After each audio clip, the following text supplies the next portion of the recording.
Fala pessoal, tudo certinho? Da notícia acontece, seu parceiro de sempre, Fabiano Cavalari aparece, agradecendo sempre a Santíssima Trindade e Nossa Senhora junto e claro, quando que o visor do celular por sinal, descendo sempre a Santíssima Trindade. Ixi, escureceu aqui, volto já.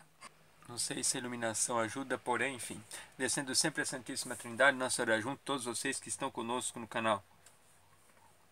Sem a participação de vocês, nós não existimos. Críticas e sugestões construtivas são sempre muito bem-vindas. Está passando agora pelo canal e ainda não é inscrito? Por favor, se inscreva, critique, elogie, compartilhe e deixe o seu joinha e divulga para todos os seus contatos também.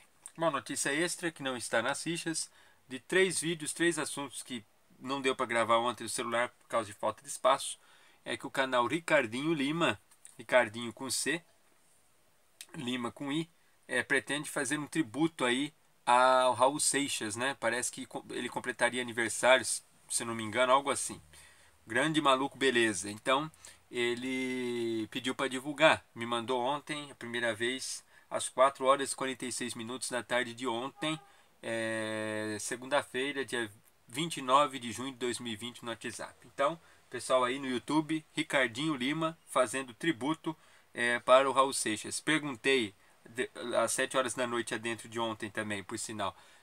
O dia e o horário, no caso, ele ainda não me passou. Fiquem atentos. Aonde a notícia acontece, Fabiano Cavalari aparece. Volto já, tem mais. Na bota. Uou.